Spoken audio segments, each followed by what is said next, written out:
O ano era 883 a.C., quando os gritos ecoaram pelos corredores do Palácio Real da Assíria.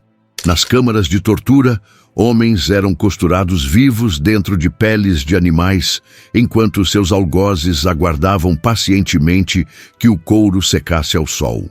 O imperador Ashur-nasir-pal II observava da janela, seus olhos frios refletindo uma crueldade que chocaria até mesmo os padrões brutais de sua época. Mas o que levou um dos governantes mais poderosos do mundo antigo a criar métodos de execução tão diabólicos? A resposta está enterrada em segredos que a própria Assíria tentou apagar da história. Antes de ordenar que homens fossem costurados vivos em peles de animais, Ashur-nasir-pal II já carregava nas mãos o peso de uma infância moldada pela guerra, pela morte e pelo medo. Ashur-nasir-pal II não nasceu como um monstro. Ele foi forjado. Filho do rei Tukulti-Ninurta II, cresceu em um império que respirava conquista e brutalidade. A Assíria daquela época era um reino sedento por expansão, constantemente em guerra com tribos vizinhas e ameaçado por revoltas internas. Desde pequeno, o jovem príncipe viu inimigos sendo empalados, cidades inteiras queimadas e súditos decapitados por qualquer suspeita de traição. Isso não era exceção, era política de Estado. Mas enquanto outros imperadores se limitavam à violência pragmática da guerra, Ashur-nasir-pal desenvolveu uma obsessão por controlar através do terror psicológico. Ele não queria apenas vencer. Queria que o mundo o temesse profundamente. E isso começa a se tornar evidente logo após sua coroação. No ano de 883 a.C., ao assumir o trono, ele herdou um império frágil, ameaçado por rebeliões. Sua resposta foi imediata e aterrorizante. Lançou uma campanha militar contra a cidade de Suru. Lá, segundo inscrições encontradas em paredes do Palácio de Kalhu, ele não apenas massacrou os rebeldes, ele os transformou em advertência viva. Centenas de prisioneiros foram flanqueados, esfolados ainda respirando e empalados nas entradas da cidade. Ashur-nasir-pal documentava cada uma dessas atrocidades com orgulho. Mandava esculpir as cenas em baixos relevos nos corredores de seus palácios. Em uma delas, ele aparece calmamente, erguendo um cálice diante de uma pilha de cabeças humanas, celebrando enquanto seus soldados preparavam o couro para a próxima punição. Esse comportamento não era apenas sadismo, era propaganda. Ashur-nasir-pal entendia o poder das imagens. Ao transformar seus atos em pedra, ele não apenas eternizava sua autoridade, ele moldava o medo como instrumento de governo. Sua capital, Kalhu, tornou-se o centro desse novo império do terror. Lá, ele ordenou a construção de um palácio colossal com mais de 150 salas, todas decoradas com cenas de campanhas militares, rituais de punição e homenagens aos deuses assírios. E é nesse ponto que outro aspecto sombrio de seu governo entra em cena, a fusão entre poder e religião. Ashur-nasir-pal não se via apenas como um rei. Ele acreditava ser escolhido direto dos deuses. Chamava a si mesmo de o terror dos reis, aquele cujo comando não pode ser desobedecido. Essa autopercepção o levava a crer que qualquer ato, por mais cruel que fosse, estava justificado como vontade divina. O ritual de costurar vivos os inimigos dentro de peles de animais pode ter sido inspirado em antigas práticas tribais da região, mas Ashur-nasir-pal a elevou a um espetáculo oficial. Era uma punição reservada aos traidores mais perigosos, geralmente líderes de revoltas. A pele encolhia sob o calor do deserto, comprimindo lentamente os órgãos da vítima. A morte podia levar dias e era assistida muitas vezes por multidões. Esse método bizarro não só causava dor, mas humilhação. O inimigo não morria como guerreiro, mas como presa, sendo lentamente consumido pela própria punição. Era um recado claro. Quem se opusesse ao trono da Assíria não seria apenas eliminado, seria apagado com escárnio. Mas se Ashurnasirpal governava com tanto punho de ferro, porque seu povo, em vez de se calar, começou a conspirar contra ele dentro da própria capital? O próximo bloco revela as primeiras rachaduras do Império de Terror e o preço sangrento que ele pagaria por cada uma delas. Mesmo rodeado por estátuas colossais e murais que exaltavam sua glória, Ashurnasirpal II não conseguia escapar de um inimigo silencioso. O medo que ele mesmo semeou estava começando a virar-se contra ele. No coração de Kalhu, a nova capital imperial erguida com mão de ferro, as paredes falavam. Literalmente. Cenas de guerra, escravidão e punições extremas cobriam cada corredor, como se o próprio palácio respirasse violência. Mas por trás das pedras, o silêncio dos súditos escondia algo ainda mais perigoso: o ressentimento. Os impostos cobrados por Ashurnasirpal atingiam níveis insuportáveis. As campanhas militares, embora vitoriosas, drenavam os estoques de grãos, cavalos e homens das províncias. Para manter seu exército colossal, ele impôs taxas brutais até mesmo sobre vilas que jamais haviam se rebelado. Povos que antes ofereciam tributo voluntário agora se viam obrigados a sacrificar filhos, esposas e dignidade para alimentar a máquina de guerra assíria. Mas não era apenas o povo que murmurava. Dentro da corte, generais veteranos começaram a questionar as ordens de extermínio em massa. Um deles, de nome Shamshi-Ilu, escreveu em uma tábua cuneiforme que a morte de um povo não fortalece a pedra do palácio, mas racha suas fundações. Palavras ousadas demais para aquele tempo e perigosas. Ashurnasirpal reagiu da única forma que conhecia: mais violência. Ordenou expurgos internos, eliminando conselheiros antigos e substituindo-os por homens jovens, devotos e leais apenas a ele. Esse movimento, porém, desestabilizou as estruturas administrativas do império. Muitas cidades começaram a agir por conta própria, ignorando decretos reais e negociando em segredo com inimigos da Assíria. Uma dessas traições partiu de uma cidade estratégica chamada Aribna. Ali, os sacerdotes locais, cansados da interferência do imperador em seus rituais, decidiram esconder parte dos tributos e oferecer abrigo a um líder fugitivo de Suru, cidade massacrada anos antes por Ashurnasirpal. Quando o imperador soube, enviou uma carta direta aos anciãos da cidade com uma ameaça rara: encherei as muralhas de vocês com os ossos de seus próprios filhos. A destruição de Aribna foi total. O fogo consumiu templos, a água dos poços foi envenenada e até as árvores frutíferas foram arrancadas pelas raízes. Mas nesse caso, a destruição não impediu o surgimento de lendas. Sobreviventes escaparam e espalharam histórias sobre a loucura do rei. Um homem que ria enquanto cortava línguas, que bebia vinho enquanto mulheres eram penduradas pelos cabelos. Esses relatos chegaram a povos vizinhos e acenderam um fenômeno raro: a união dos inimigos. Tribos antes rivais formaram alianças discretas, guiadas não por ambição de conquista, mas por puro instinto de sobrevivência. Pela primeira vez, o nome de Ashurnasirpal unia adversários. Enquanto isso, dentro do próprio palácio, o imperador se tornava cada vez mais paranoico. Mandava erguer novas fortificações em Kalhu, reforçar os portões e recrutar espiões entre os servos. Todos estavam sendo vigiados, inclusive os sacerdotes assírios, que passaram a realizar cerimônias em segredo, temendo punições divinas por pactos que Ashurnasirpal firmava sem consultar os oráculos. Mas o que aconteceria se esse poder absoluto fosse desafiado não por rebeldes comuns, mas por uma figura que conhecia os segredos mais profundos da corte?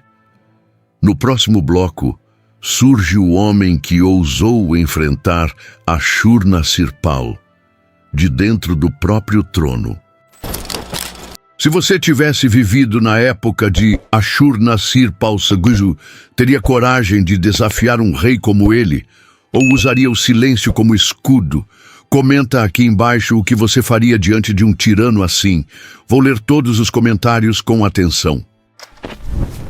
Na calada da noite, um escriba de confiança deslizou uma tábua de argila sob a porta de uma câmara secreta. O conteúdo?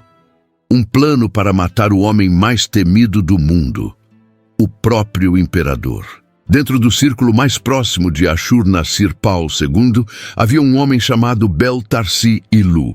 Oficialmente, era apenas um administrador palaciano, responsável por coordenar os registros de campanha, os tributos e a burocracia real. Mas o que ninguém sabia era que ele também era descendente de uma linhagem de sacerdotes extinta por ordens do próprio imperador anos antes. A dor e a sede de justiça o acompanharam em silêncio durante décadas. Bel-tarsi-ilu conhecia a máquina imperial como poucos.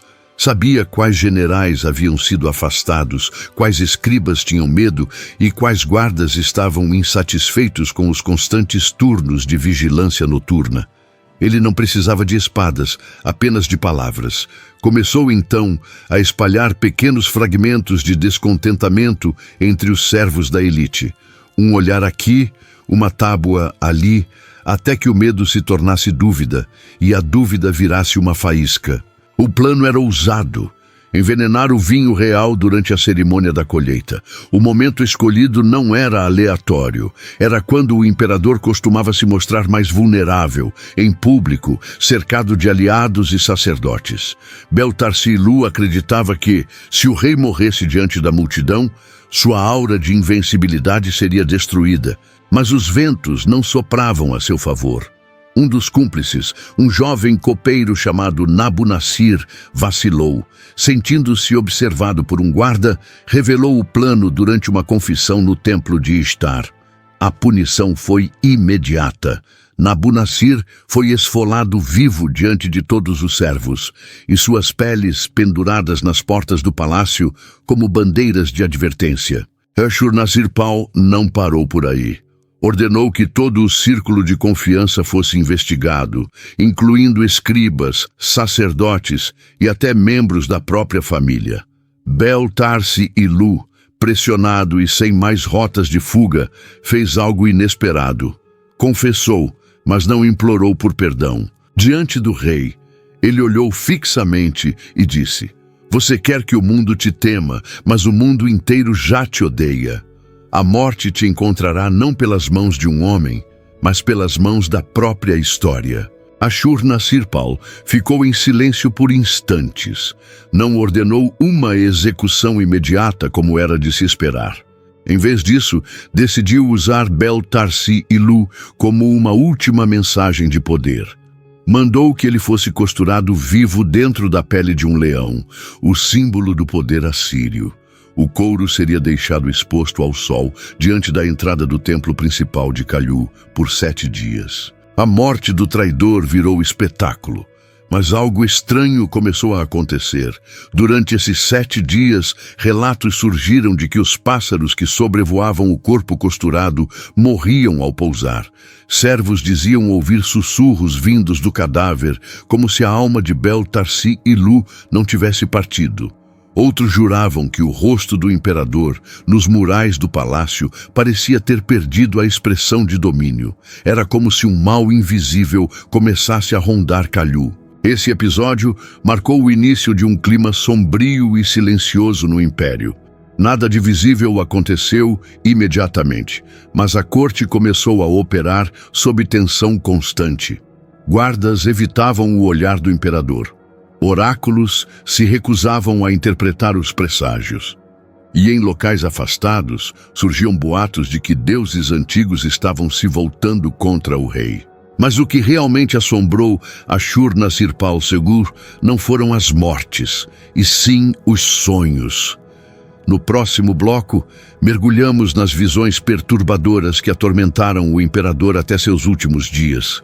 e o fizeram temer um inimigo que ele jamais poderia empalar. Tudo começou com um sussurro no escuro. Ashurnasirpal acordou encharcado de suor, o coração disparado, sem saber se havia ouvido um espírito ou se sua própria mente estava começando a ruir. Nos meses seguintes à execução de Beltarce e Lu, o imperador passou a ser atormentado por pesadelos recorrentes. Nas tábuas de argila de registros palacianos, há menções enigmáticas escritas por escribas reais sobre noites em que o rei clama por silêncio, mas encontra vozes. Essas observações, cuidadosamente cifradas, indicam que Ashurnasirpal sofria episódios de terror noturno, onde dizia ver os rostos dos homens que havia mandado torturar. Em um desses episódios, o próprio sumo sacerdote do templo de Ninurta foi chamado às pressas para o quarto real. O imperador havia despertado, gritando que um leão sem olhos o perseguia pelos corredores do palácio, cuspindo sangue por entre as costuras da boca. Os servos, embora proibidos de falar abertamente sobre o ocorrido, começaram a se referir ao rei como o que teme os mortos. Ao invés de buscar respostas espirituais, Ashurnasirpal ordenou rituais de purificação em massa. Sacerdotes foram obrigados a sacrificar dezenas de animais diariamente. Aromas sagrados como cedro e mirra queimavam noite e dia nos templos, mas nada dissipava as visões. Para cada novo pesadelo, o imperador aumentava a crueldade de suas punições, como se quisesse provar a si mesmo que ainda estava no controle. Mas havia algo mais inquietante. Durante esse período, começaram a surgir relatos de falhas nos sistemas de augúrios. Os antigos métodos divinatórios usados pelos sacerdotes para prever o futuro. Os fígados dos animais sacrificados apresentavam deformações nunca vistas, como se os deuses se recusassem a responder às perguntas da corte.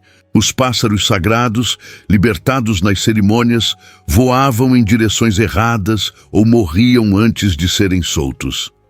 Até os eclipses solares, normalmente interpretados como sinais de mudança, passaram a ser vistos como maldições. O povo, antes silenciado pelo medo, começou a murmurar. Nas feiras e nos campos surgiam cânticos antigos sobre a queda de reis cruéis. Velhas profecias esquecidas eram recontadas por anciãos. Uma, em especial, dizia que o governante que costurar a carne de seus inimigos costurará sua alma à escuridão. Ashurnasirpal, cada vez mais paranoico, isolou-se de vez. Criou um novo aposento secreto dentro do palácio, protegido por soldados de elite e paredes duplas. Poucos tinham acesso, e aqueles que entravam muitas vezes não saíam. Servos eram substituídos semanalmente. Escribas foram proibidos de registrar qualquer atividade no interior dessa nova ala. Foi nesse contexto que um novo elemento começou a se destacar: a figura de uma mulher. Documentos escassos, escondidos entre arquivos administrativos, mencionam uma sacerdotisa chamada Mulissu-Tabni, ligada ao culto de Ishtar. Segundo relatos, ela foi convocada para tentar acalmar os pesadelos do imperador com cânticos e encantamentos antigos, considerados proibidos.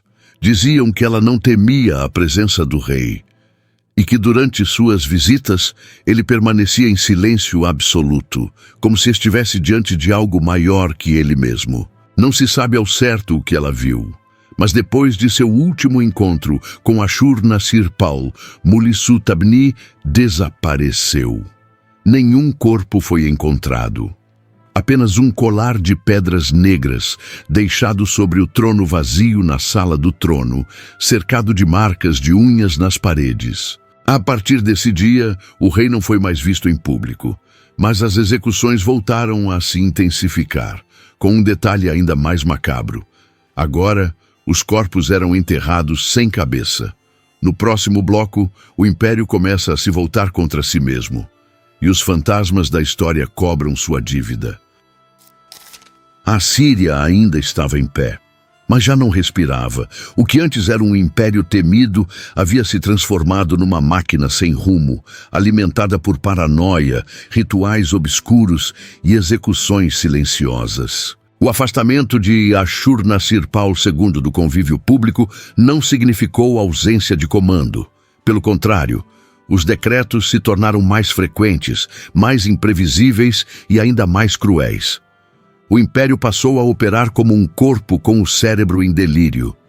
Cidades começaram a receber ordens desconexas, arrecadações dobradas sem explicação, convocações militares sem alvo claro, punições coletivas por rumores que nem chegavam a ser investigados. Em uma das regiões do oeste, chamada Kar Shalmaneser, o governador local recebeu uma ordem direta: empalar 300 homens por insinuações contra a coroa. Quando tentou questionar a legitimidade do mandado, foi substituído em 3 dias por um general conhecido por sua lealdade cega e por jamais fazer perguntas.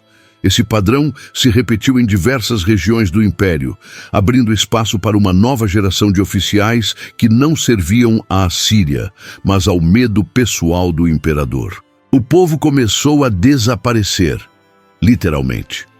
Registros de abastecimento mostram uma queda súbita no número de famílias em certas regiões, sem que houvesse guerra ou desastre natural.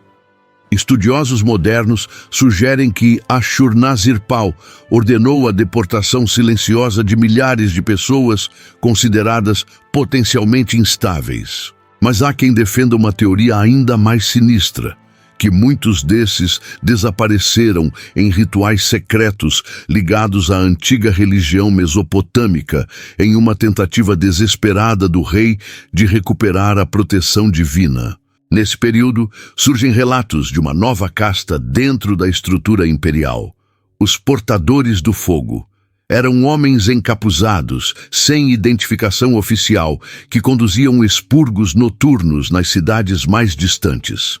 Vestiam túnicas pretas e chegavam sempre em número ímpar. Ninguém sabia de onde vinham, nem quem os comandava diretamente, mas seu aparecimento significava apenas uma coisa: queima de arquivos, destruição de templos menores e o sumiço de pessoas ligadas a antigos sacerdócios. Calhu, antes símbolo do esplendor assírio, tornou-se uma cidade silenciosa. As ruas foram tomadas por soldados, o comércio minguou, e aos poucos, os estrangeiros, antes atraídos pelas riquezas do palácio, deixaram de visitar a corte. A Assíria estava se tornando um espectro de si mesma, e as alianças internacionais começaram a ruir. Reinos vizinhos perceberam a fraqueza por trás da fachada. Os elamitas, por exemplo, aproveitaram a instabilidade para retomar territórios ao sul, sem enfrentar resistência significativa.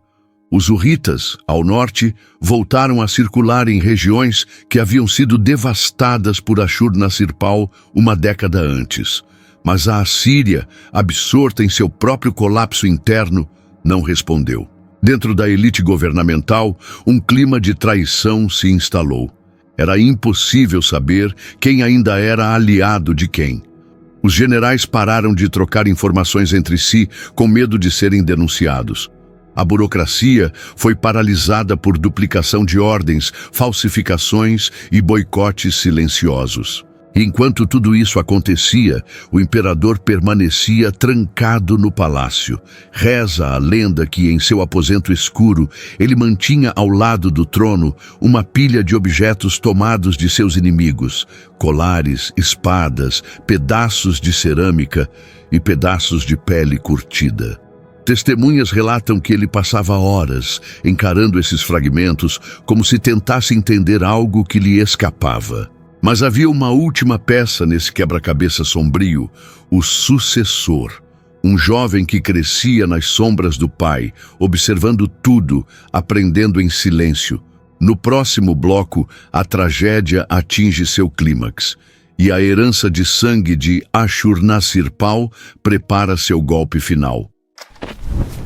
No fundo dos corredores silenciosos do palácio, um jovem de olhar fixo observava a decadência de um império. Seu nome era Salmanasar III, e ele estava pronto para herdar um trono envenenado por sangue, medo e loucura. Salmanasar não era um príncipe comum. Cresceu entre sombras, cercado por conselheiros ausentes e soldados tensos. Pouco se sabe sobre sua infância, mas os registros cuneiformes sugerem que desde cedo ele foi instruído não apenas nas artes da guerra, mas também nos ritos secretos da corte, incluindo cerimônias que envolviam sacrifícios, exorcismos e leitura de presságios em restos humanos. Enquanto o império desmoronava à volta de Ashur-nasir-pal II, Salmanasar esperava. Não por covardia, mas por estratégia. Sabia que qualquer movimento precipitado poderia custar sua vida. Viu com seus próprios olhos irmãos e meio-irmãos desaparecerem após demonstrarem ambição demais. O trono não era um lugar conquistado com espada. Era ocupado por quem sobrevivesse aos fantasmas. Em seus últimos anos, Ashur-nasir-pal praticamente não falava. Alimentava-se pouco, recusava vinho e passou a se comunicar com os servos por meio de gestos e tábuas escritas. Dizem que, certa vez, ao ser questionado sobre um novo imposto, ele escreveu apenas 3 palavras: "O medo governa". Ninguém ousou discutir. Foi Salmanasar quem começou a tomar as rédeas discretamente. Reuniu antigos aliados do pai que haviam sido afastados. Reorganizou secretamente parte do exército. Construiu pontes com sacerdotes que ainda mantinham influência nas províncias rebeldes. Mas, principalmente, iniciou um processo silencioso de apagamento. Fez desaparecer os registros das execuções mais bárbaras, mandou substituir relevos do palácio por imagens mais simbólicas e até alterou a cronologia de campanhas militares para suavizar a imagem do império. Quando a morte de Ashur-nasir-pal finalmente chegou, acredita-se que por causas naturais, embora os detalhes tenham sido omitidos propositalmente, não houve cerimônia pública. O corpo foi enterrado em segredo, longe da tumba real originalmente planejada. Os sacerdotes proibiram qualquer oferenda fúnebre e, segundo lendas locais, selaram a câmara com símbolos destinados a impedir que o espírito do rei voltasse a assombrar os vivos. Salmanasar III assumiu o trono de forma oficial pouco tempo depois. Mas sua primeira ordem não foi uma festa de coroação. Foi a destruição completa do aposento secreto do pai. Tudo foi queimado. Móveis, murais, relíquias e documentos. A fumaça escura cobriu Kalhu por 2 dias. Quando o céu se limpou, Salmanasar convocou os líderes de províncias para jurar fidelidade a um novo ciclo, um império que renasceria, segundo ele, das cinzas da loucura. Mas o que é mais perturbador é que, mesmo após sua ascensão, Salmanasar manteve um hábito herdado do pai, a presença constante de estátuas de leões nos portões do palácio. Só que, ao contrário das figuras colossais de Ashur-nasir-pal, as novas estátuas eram menores e tinham as bocas costuradas. Os estudiosos ainda debatem o significado desses símbolos.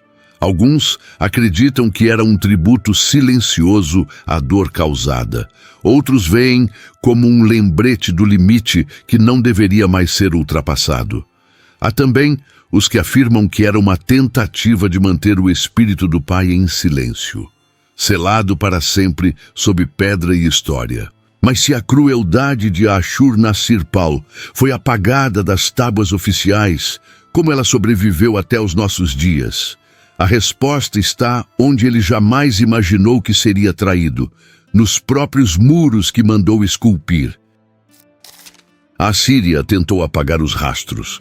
As crônicas oficiais foram reescritas, os rituais proibidos foram enterrados com silêncio, e o nome de Ashur-nasir-pal II passou a ser mencionado apenas em contextos formais, como se nunca tivesse passado dos limites da razão. Mas as pedras não mentem. Séculos depois, arqueólogos escavaram as ruínas de Kalhu, hoje Nimrud, e encontraram os relevos de parede que ele próprio mandou esculpir. Neles estavam gravadas as imagens de prisioneiros empalados, homens sendo esfolados, cidades queimando. E entre essas cenas, uma figura imóvel de braços cruzados, cercada por cabeças decapitadas, o próprio imperador. A crueldade que Ashur-nasir-pal tentou transformar em poder eterno acabou se tornando sua condenação eterna. Não foi vencido por rebeliões, nem por guerras. Foi vencido pelo tempo e pela própria vaidade, porque os impérios mais sombrios não caem com espadas. Eles apodrecem por dentro, devorados pelos horrores que criaram. E talvez, mais do que um rei cruel, Ashur-nasir-pal seja hoje um reflexo daquilo que toda civilização teme se tornar. Uma potência que, ao tentar silenciar seus inimigos, perde sua própria voz. A história não se esquece. Ela apenas espera o momento certo para revelar. Se essa história te impactou tanto quanto me impactou ao escrever, considere deixar um like como forma de manter vivas essas memórias esquecidas. Inscreva-se para mais histórias ocultas que o tempo tentou enterrar, mas que a verdade insiste em desenterrar. E se quiser continuar nessa jornada sombria pela história, recomendo que você assista agora o vídeo que está aparecendo na tela. O caso bizarro do rei que apodreceu vivo. A tragédia do rei Henrique VIII.